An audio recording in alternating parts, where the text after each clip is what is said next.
Hi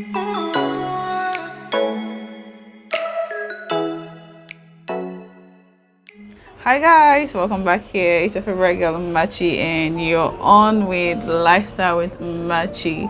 You are at the right place. Yes.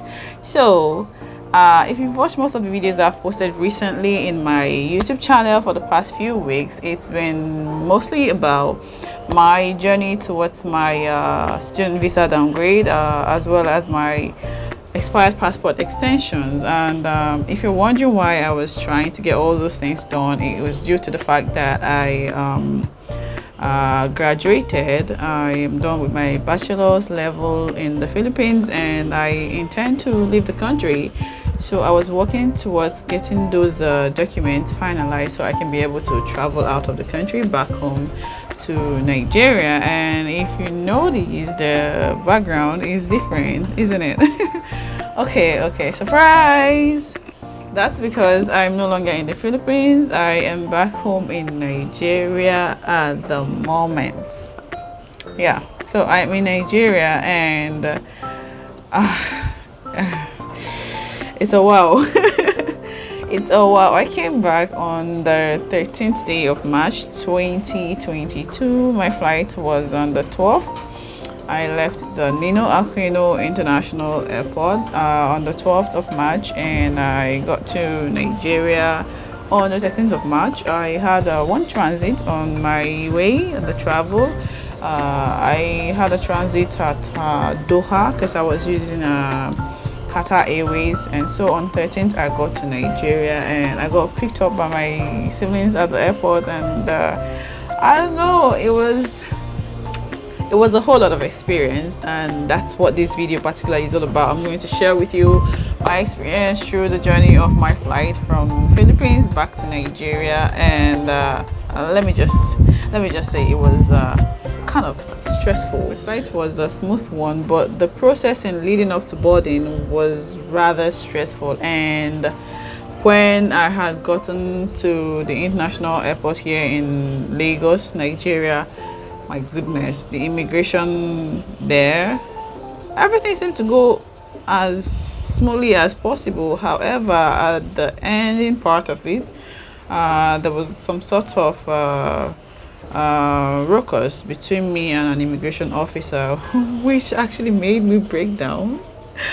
I mean, I cried at the airport on my way out to the car park, because then I was done with every other thing inside the airport, like, you know, the checkpoints from immigration to customs and every other thing that they need to check inside the airport. I was through with them. I had no issues, only for this clown of a man who had checked my passport earlier with the immigration within the immigration stands to follow me outside the airport and started dragging my pulley with me. Like, Nigeria is a crazy country. It's crazy. I was like, what's going on? Why dragging my trolley? What's the problem? He said I have to go back with him inside the airport, that I left some forms unfilled. I was like, how do you mean? You gave me a list of things to fill up, and I completed all of them. It was even like 6 or 7, so it's not like it's so many and I missed one, because that was not possible. And he was like, it's the protocol, it's immigration, you have to just follow me back inside. I said, well, Oga, this thing you're saying is not possible to happen, no, because how do you want me to carry? I mean, I was already far away from inside the airport. I was closer to the car park. And if you know Murtala Mohammed International Airport in Nigeria, it's quite a bit of a distance. And then in addition to that, I had all my luggages I was pushing out from the airport to that distance, and you just expect me to turn around and go back with you. And I was very sure I did not forget to feel anything. So I asked him, if you feel like I really didn't feel something and I must go back to feel the stuff you're referring to, why didn't you come out with it here? Like, I could have just easily written the stuff and for you to go back with it, and now you want me to just turn around. Like, I said, no, it's not happening. And I was sure there was nothing that I had to feel. I could sense that it was because I didn't tip him. You know, sometimes they're entitled to tipping in this country. I just don't want to say the word bribe, but you know, they act like if they're entitled to it. I noticed that in his attitude when he checked my passport. He was kind of trying to stall me by asking me some small talks like that, like, where are you coming from? Okay, I explained to him I'm coming from Philippines. Okay, are you working there? I said I was a student. And then, he kept on delaying me and directing other people. I had to be like, uncle, is there any other thing I have to work on with you? Because if not, can you give me my passport? Then somebody's waiting for me. And he was like, waiting they do yourself. Why you dey rush? Why you dey rush? If you calm down. I said, I am not in so much rush that if I had something else to feel, that I wouldn't settle to feel with you. But if we're done here, then I have to go because someone is waiting for me at the car park. And he was like, Seth, carry your passport and go. I don't want to talk to you again. So I just kind of collected my passport from him, what's my own, and then I said thank you and I left. So for him to have followed me outside, I was like, as I'm seeing it now, uncle, you don't get any talk with me. It'd be like, say you want to collect something, and because of that something I don't give for inside, you follow me come over. Wait till you miss, I don't feel something. Bring the form that make I feel am. You want make I follow you, they go back. Say nothing go happen. You make me turn around now, follow you, go back inside the airport. That was how this thing started dragging. He held on to my pony because I had my bags on it, and he wouldn't let me pass. And people were trying to get past us, and we're just like there on the way, the pedestrian side. So we're like trying to let him allow me shift my baggage so that others can find space to move. And it was like, okay, don't worry, I'll shift it so that I can drag it backwards. So that was how me and him were going back and forth. And some people were coming around like, what's going on? Some were trying to get to know what was happening. Others were minding their business and all that. Some asked, and I explained to him because he didn't want to say anything about it. So another guy came, and then he asked him, and he started explaining to him, talking about, he gave me form to fill, and I did not feel everything. The man was not like trying to tell me, madam, you hear waiting in talk, saying you don't feel everything, make you full and go. I say, Oga, no chukma for waiting, no. As they see this thing now, this man has no excuse for what he's doing.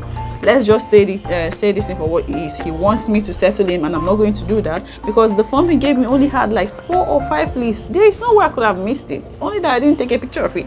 I filled everything.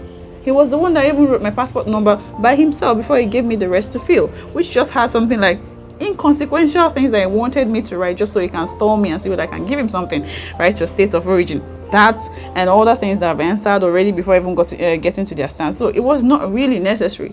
So this thing is telling you now, no be as a bio. So no go just scatter my show for me now. If you have to chook your mouth now, tell him to leave me. That's the only business I have with him. So as he was dragging the thing, I got so fed up. I was just like, when you're getting mad, I don't know, maybe for me, when I'm getting mad, as I'm trying to explain myself, my voice and my pitch kind of increases gradually. So at that point, I was already mad. I was shouting at the top of my voice. I can't remember the last time I shouted like that. Nigeria will bring out the madness in you. So I was shouting, and I was like, uncle, can you just leave my bag? What's wrong with you? And then, okay, for a minute, I felt like, okay, what was it that you said I didn't feel again? Talk, let me record you so that you can tell me. Shebi, you said I did not feel something. I say it now, let us hear. I brought out my camera phone and I tried to record him, and he started dragging my phone because obviously he doesn't want his face to be captured, just in case. So while we're trying to drag the phone and everything, I couldn't get most of the recordings. I left the part of recording, and then just at that point, somebody started calling him from behind, talking about, where you keep your phone? Say, I don't call you. If you check your phone now, I go, since I don't call you more than 20 times. I don't call you, no be her. No be she be the person where would they find a mistake of identity. I say, who? How? He said, it's just that my name, it resembled the person name where they find. So they come to say, na me be the person. Say, no be me. May you free me, make I dey go. I felt that man was just like, one of their gang people. They know what they are doing, and they've noticed that I was dragging it for too long, and people were beginning to converge. So it felt like, in order to kind of shift the whole situation, so it would then form as though it was a mistaken identity for him to just release the guy, because that guy was too embarrassed at that point. It's just that he didn't know how to let it go. So when he was saying that, and I was like, are you kidding me right now? So for real, I'm not even the one that you people wanted. And this man has been here dragging with me all this while, after how many hours flight, and after how many countries that I had to cross. The transit I went through as a foreigner in those countries, nobody harassed me as much as you guys are putting me through in my own country after how many years of not coming back. Just when I was trying to, when I was that mad, I was saying all those things. Somebody said, hey, yeah. I hate when I'm mad and somebody will be there doing yeah by the side. So when I heard that yeah more, I burst out. The next thing was tears was running out of my eyes. I didn't even know. I was trying to comport myself, but then it was too far away, so I just let it. I was crying, and then they were like, sorry ma. They were now shouting at the man like he should be embarrassed and ashamed of himself.